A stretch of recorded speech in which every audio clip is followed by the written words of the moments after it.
ये कैसे हो सकता है कि एक तरफ तो अमेरिका की और इंडिया की जो डील हुई और उनका जो ट्रेड एग्रीमेंट हो गया और टैरिफ्स जो हैं इंडिया के ऊपर 18% हो गए। वज़ीर दिफा ख्वाजा आसिफ ने एक मर्तबा फिर जो है एक मखसूस बयानिए को दोहराया और उन्होंने साबित करने की कोशिश की कि बलूचिस्तान में तो दूध और शहद की नहरें बह रही हैं। पूरे ईरान ने कहा कि ये तो अगर हमारे ऊपर हमला किया तो हम तो जंग के लिए तैयार हैं और ये जंग जो है इस मर्तबा एक इलाकाई जंग के अंदर जो है कन्वर्ट हो जाएगी। इंडिया के प्राइम मिनिस्टर नरेंद्र मोदी से फ़ोन पे बात की और उसके बाद उन्होंने कहा हमारे जो टैरिफ के ऊपर मसाइल चल रहे थे वो हल हो गए।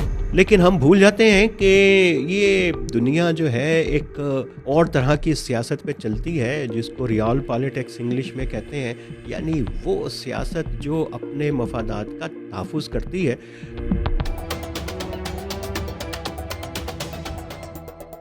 बहुत सारे नैरेटिव्स हैं जो हमारी सियासत से, हमारी माशरे से और आलमी मामलात से जुड़े हुए हैं और आपस में बज़ाहिर तो उनका कोई ताल्लुक नहीं लगता, लेकिन बहरहाल ताल्लुक तो होता है और ये ताल्लुक हमारी अपनी सोच से जुड़ा हुआ होता है।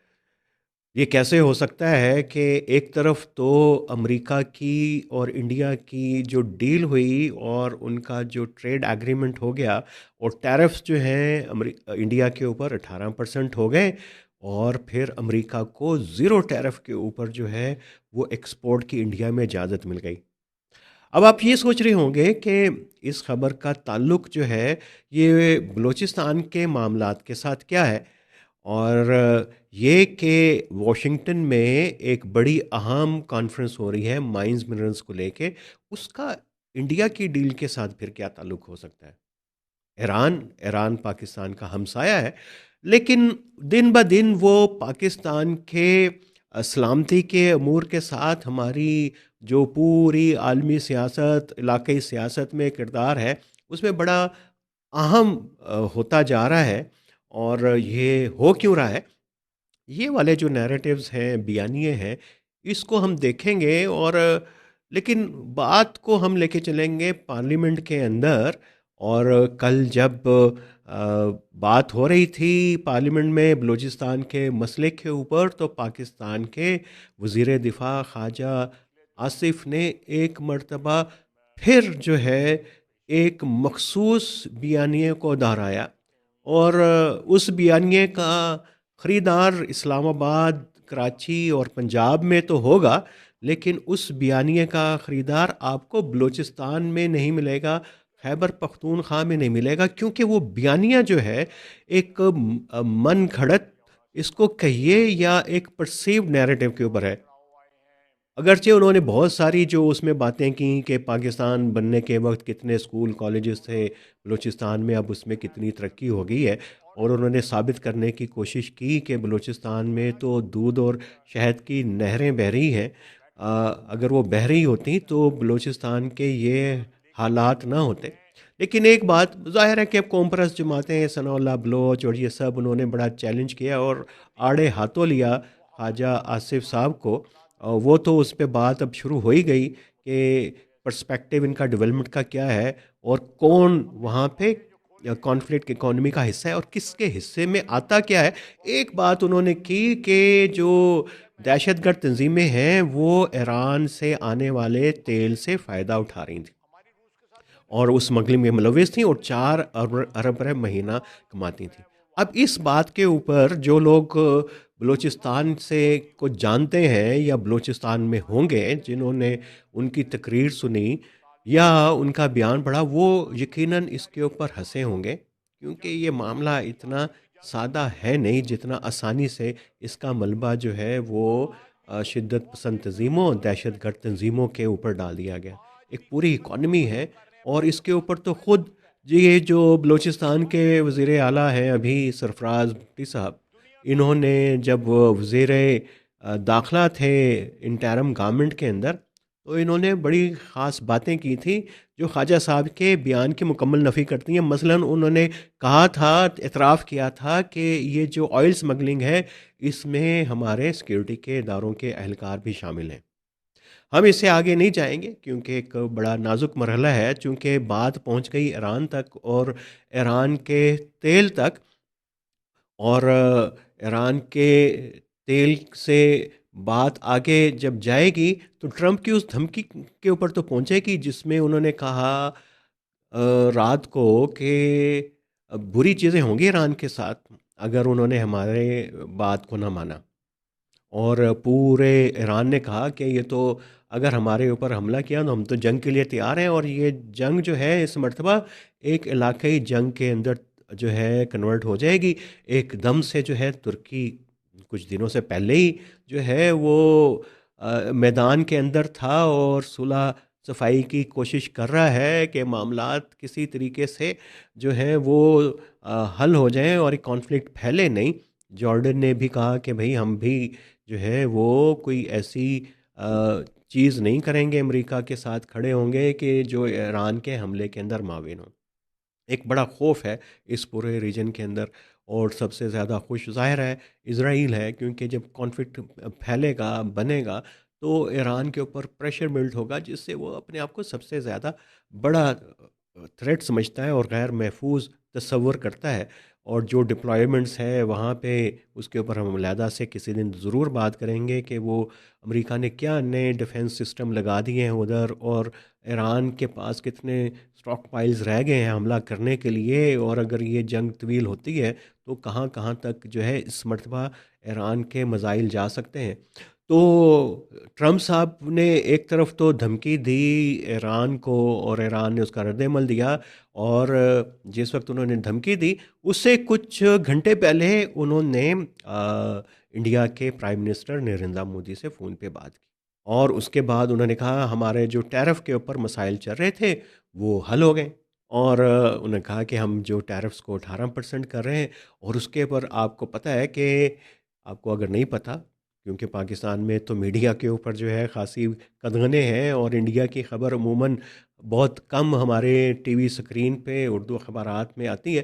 तो उसको देखिए कि बीजेपी की गवर्नमेंट के ऊपर कितनी शदीद तनकीद जारी है, और कांग्रेस और सिविल सोसाइटी उनके एक्सपर्ट उसको कैसे आड़े हाथों ले रहे हैं और कह रहे हैं कि जो मोदी साहब ने इंडिया को तो अमेरिका की कॉलोनी बना दिया।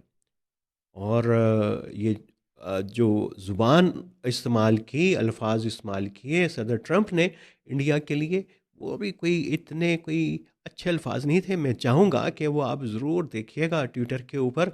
हमारे पास वक्त नहीं है कि हम पूरी आपको स्टेटमेंट यहाँ पे बताएं और सुनाएं, लेकिन उससे आपको आइडिया होगा कि ये हो क्या रहा।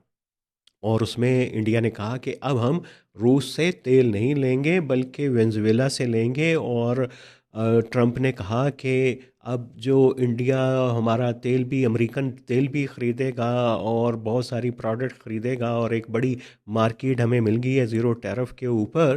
तो ये रशिया वाला जो एंगल है ये बड़ा इम्पोर्टेंट एंगल है, क्योंकि अभी कुछ दिन पहले आपको पता है कि मदर ऑफ ऑल डील्स, जिसको यूरोपियन यूनियन की सरबराह ने कहा फ्री ट्रेड का एग्रीमेंट किया इंडिया के साथ, और उसके ऊपर बड़े शादियाने बजाए जा रहे थे। और उसमें एक चीज़ जो ईयू ने इंश्योर नहीं की थी वो था, जो रशिया से इंडिया तेल ले रहा था उसके बाबत बहुत सारे तहफ़्फ़ुज़ात का इज़हार किया जा रहा था। यूरोप के भी बहुत सारे मुबस्सिरीन कह रहे थे कि यार ये तो बहुत मुश्किल है, इंडिया की और रशिया की तो ताल्लुकात की एक बड़ी लंबी तारीख़ है। लेकिन हम भूल जाते हैं कि ये दुनिया जो है एक अ और तरह की सियासत पे चलती है जिसको रियल पॉलिटिक्स इंग्लिश में कहते हैं। यानी वो सियासत जो अपने मफादात का तहफ़्फ़ुज़ करती है। तो अब अगर अमेरिका को वेनेज़ुएला से अच्छे दाम में तेल मिल सकता है, तो रशिया के तेल को क्यों लेगा, जिसकी वजह से अमेरिका के और इंडिया के ताल्लुकात ख़राब हुए थे। और इन ताल्लुकात की ख़राबी का फ़ायदा पाकिस्तान को हुआ था। ट्रंप ने जो लते लिए इंडिया के और बार-बार 5 तियारे गिराने की बात की, जो मुंबई का स्टैंड ऑफ था, और उनका जो पूरा रवैया था इंडिया के मतलब मोदी के मतलब, उसने खासा डिप्लोमेटिकली डिफेंस के ऊपर दिफा पे डाल दिया था पूरी इंडियन फॉरेन पॉलिसी को। और जयशंकर वज़ीर ख़ारजा जो हैं इंडिया के, उन्होंने बड़ी खुशी का इजहार किया है। तो वो क्रेडिट ले रहे हैं जयशंकर। जाहिर है कि डिसक्रेडिट भी उनका था जब इंडिया के ऊपर दबाव था मई के तनाज़े के बाद पाकिस्तान के साथ। तो अब उसका क्रेडिट भी जो है वो लेने की कोशिश कर रहे हैं। लेकिन रशिया के साथ ये जो ताल्लुकात अमेरिका के साथ, वो उसका दबाव किसके ऊपर आएगा? एक सफारती दबाव ज़ाहिर है पाकिस्तान के ऊपर आएगा, क्योंकि जो 2025 था पाकिस्तान के लिए एक बड़ा अच्छा साल था, जिसमें हमने बड़ा डिप्लोमेटिक कैपिटल यानी हमारी जो सफारती हैसियत थी वो कहीं हमारे अपने कद से कई गुना बड़ी हो गई थी, और उसका वो सारे फ़ायदे भी हमने उठाए। लेकिन लगता ये है कि ये जो पूरी इंडिया की मूव है, वो एक तो ग्लोबल कॉन्टेक्स्ट तो है ही है उसका, और अपने आप को रेलेवेंट भी रखना है। उसकी इतनी बड़ी मार्केट है, मेड इन इंडिया के बड़े बड़े नारे हैं, और उसकी जो एक्सपोर्ट्स का है, और जो टैरिफ कम हुए ईयू के साथ, पाकिस्तान की टेक्सटाइल के ऊपर प्रेशर आएगा। और ये जब 18% हो गया और पाकिस्तान का 19% टैरिफ है, तो अमेरिका की मार्केट के अंदर पहले भी चैलेंज था पाकिस्तान के लिए टेक्सटाइल का, और आज भी वो टेक्सटाइल का चैलेंज बढ़ जाएगा। और लेकिन ये ट्रेड से ज़्यादा तो पाकिस्तान के ऊपर सफारती दबाव बढ़ने का इम्कान है। और ये बात मैं अपने कॉलम में लिख भी चुका हूँ कि ट्रंप के टेन्योर ख़त्म होने के बाद तो पाकिस्तान की आलमी पोजीशन क्या होगी, कहाँ पे इस रीजन के अंदर होगा। चले खैर, लेकिन पाकिस्तान के पास भी कुछ तुरप के पत्ते हैं जो पाकिस्तान खेलेगा। आज शाम को वॉशिंगटन में वो हो रही है स्टेट डिपार्टमेंट की माइंस एंड मिनरल कॉन्फ्रेंस।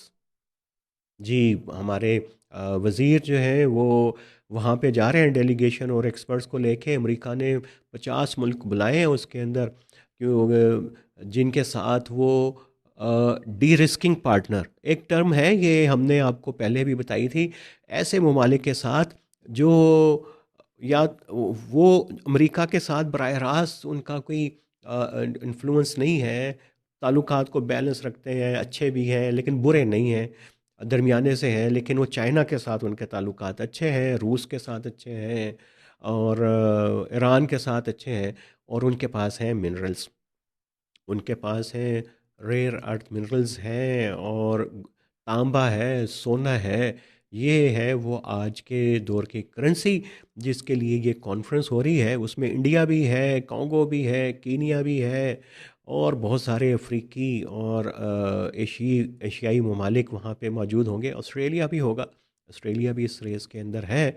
और वहाँ पे होगा फैसला नेटवर्किंग कि ये जो अब इस कोई कंसोर्शियम बने, कोई कैसे डील्स हों माइंस एंड मिनरल्स के हवाले से।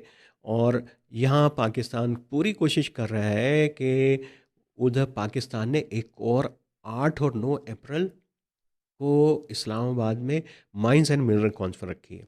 आपको याद होगा पिछले साल भी की थी, जिसमें अमरीकी आए थे, चीनी आए थे, पूरी दुनिया से लोग आए थे। और उसके बाद अमेरिका और पाकिस्तान के दरमियान जो है हो गई थी एक छोटी सी डील $5.5 मिलियन की।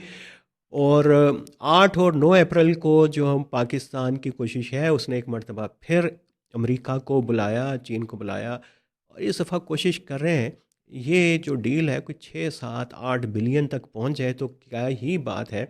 और ये जो वॉशिंगटन डीसी के अंदर कॉन्फ्रेंस है, माइकल रूबियो जिसका इफ्तिताह करेंगे, और उसमें पाकिस्तान जो दीगर ममालिक आए हुए होंगे हैं तो उनकी भी प्रोडक्शन, लेकिन वहाँ पे ऐसी कंपनियाँ भी होंगी अमेरिकी कंपनियाँ कि जो इंटरेस्टेड हैं इन्वेस्ट करने के अंदर। और पाकिस्तान उनको एक्सटेंड करेगा इनवाइट कि आए अप्रैल में पाकिस्तान में और हमारा पोटेंशियल देखें, और ये कुछ है हमारे पास बेचने के लिए। वो तस्वीर याद आ रही होगी आपको फील्ड मार्शल साहब की, शहबाज शरीफ की और डोनाल्ड ट्रंप की, जिसमें वो मादनियात के नमूने उनको दिखा रहे थे। ये वो उसी तरह की एक तस्वीर थी जैसी आप समझें शंघाई ऑर्गेनाइजेशन कॉपरेशन के मीटिंग के ऊपर मोदी, शी जिनपिंग और जो है पुतिन की थी। और वो तीनों का कहकहा जो है अब उसके ऊपर तबसरा तो बनता है कि उस अब इंडिया ने जो पूरी करवट बदली है और चाइना के साथ उस वक्त पींगे बढ़ाने की कोशिश की थी, वो अमेरिका के डील के बाद, ईयू के साथ फ्री ट्रेड के बाद जाहिर है कि वो इस इक्वेशन से निकल गया और रशिया की इक्वेशन से भी निकल गया। लेकिन पाकिस्तान तो कोशिश तो कर रहा है, लेकिन चैलेंज है बलूचिस्तान और सारी माइंस मिनरल अर्थ मिनरल्स या तो जीबी में हैं, नॉर्थ पंजाब के अंदर भी बिल्कुल हैं, लेकिन सबसे ज़्यादा है बलूचिस्तान में। और बलूचिस्तान में है बदअमनी। और बीएलए और बशीर जेब ने जो हमला किया, वो कोशिश यही थी कि अमेरिका को बावर कराए कि भाई हम हैं रेलिवेंट्स इधर, और हमारे साथ हमारे बग़ैर बलूचिस्तान के जो रिसोर्सेज हैं उसके ऊपर ज़रा एहतियात से डील कीजिएगा पाकिस्तान को। और पाकिस्तान से ये चल रही है गेम, देखें कैसे दायरा शुरू हुआ। हमने बात शुरू की बलूचिस्तान से और आके पूरी दुनिया की सियासत का चक्कर लगा के फिर आके ख़त्म हो गई बलूचिस्तान पे। ये है नैरेटिव्स की ताकत और कैसे ये जुड़े हुए होते हैं। इसलिए किसी नैरेटिव को, किसी बयानिए को अलहदा करके ना देखें, उसको देखें एक बड़े तनाजुर में। यही था आज का हमारा बयानिया। तो जुड़े रहिए नैरेटिव्स विद आमिर राना के साथ। खुदा हाफिज़।